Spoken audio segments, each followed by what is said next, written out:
हमारे वीडियो देखने के लिए हमारे चैनल को सब्सक्राइब करें और नोटिफिकेशन पाने के लिए प्रेस करें बेल आइकन को। देखिए प्रश्नमाला है आपके 3 कक्षा 8 है, चतुर्भुजों को समझना। तो हमने कि पिछला वीडियो बनाया था, तो वो आप ज़रूर देख लीजिए। वो आपको आई बटन में मिल जाएगा, ठीक है ना। तो वो देख लीजिए आपको।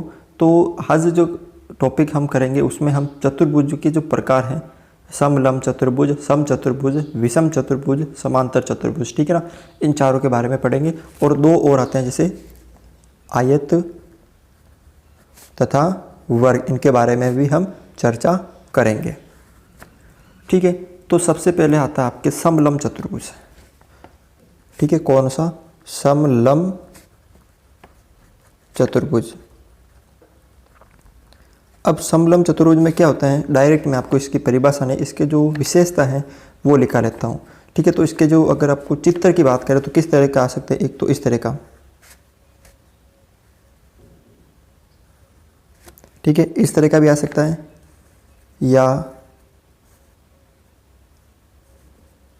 इस तरह का भी आ सकता है, ठीक है। तो आपको बस चित्र देखना है कि समान इस समलंब चतुर्भुज में क्या विशेषता है कि समलंब चतुर्भुज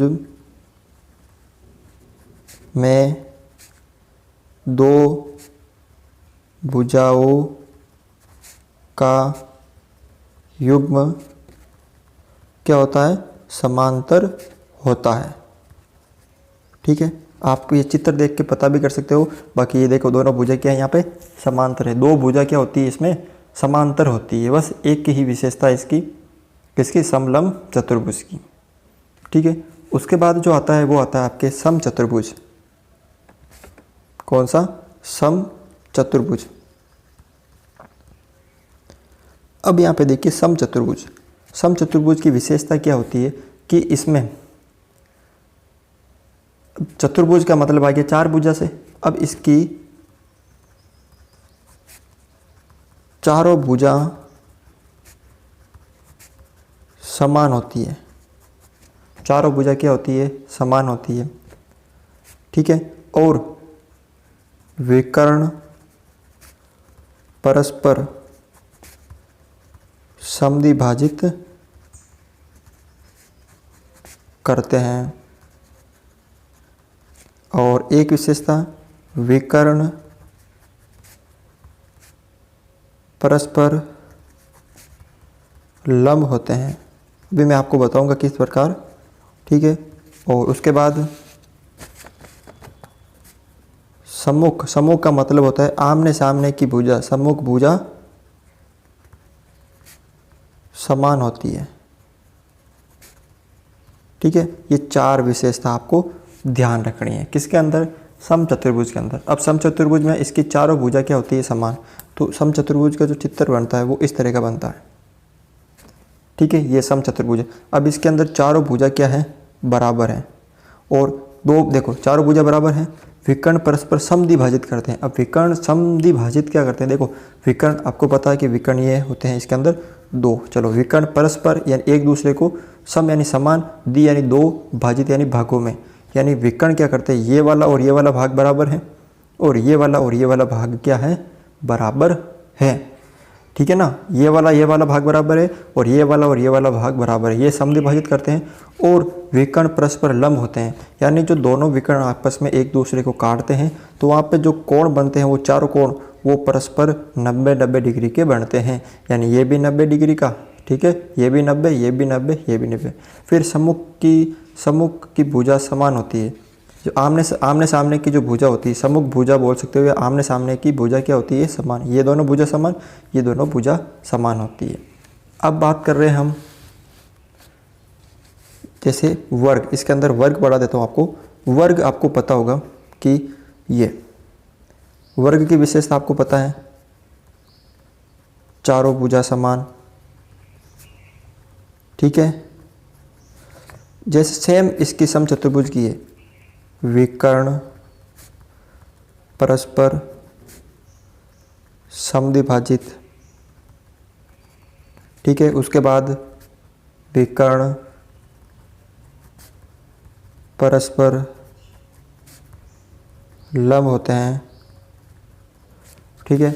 उसके बाद इसमें ये भुजा समांतर भी होती है। आप एक विशेषता और लिख सकते हो, सम्मुख भुजा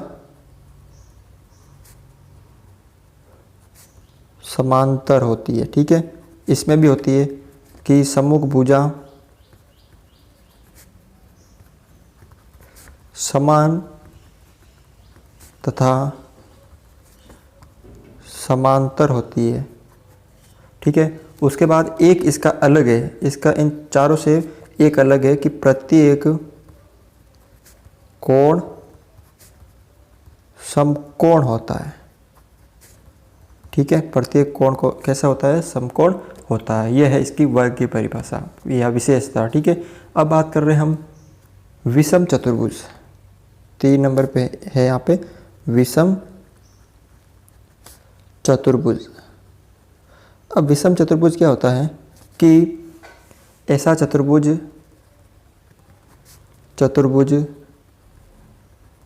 जिसकी सभी भुजा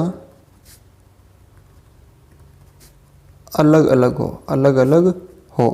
बस इसको याद रखना। विषम में आगे बताऊंगा, जब भी इसके क्वेश्चन आएंगे ना, तब मैं इसको पूरा अच्छी तरीके से बता दूंगा। बस आपको बस याद रखना, जो मेन है वो है आपके समलंब सम और एक ये समांतर चतुर्भुज।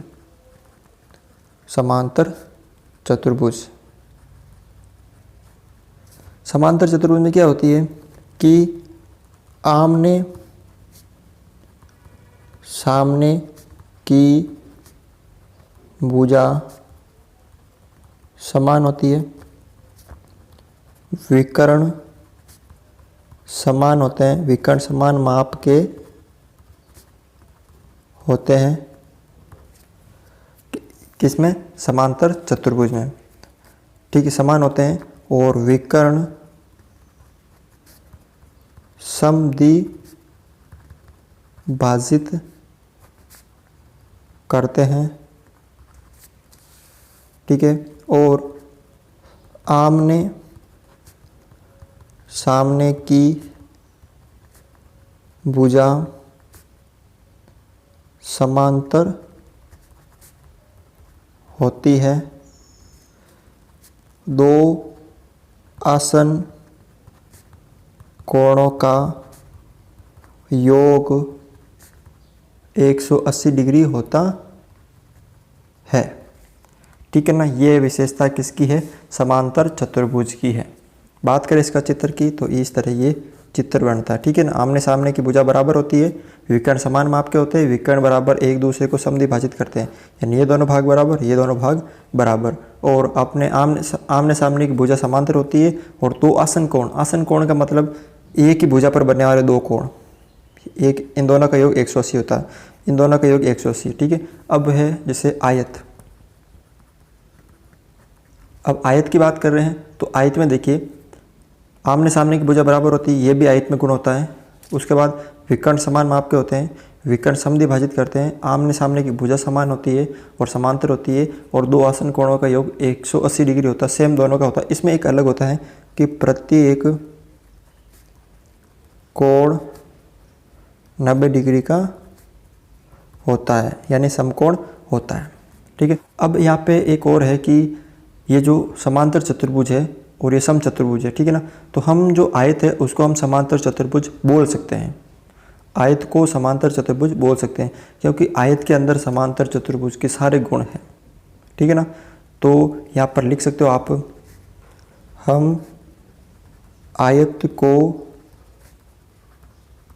समांतर चतुर्भुज कह सकते हैं। आयत को समांतर चतुर्भुज कह सकते हैं, लेकिन समांतर चतुर्भुज को आयत नहीं बोल सकते,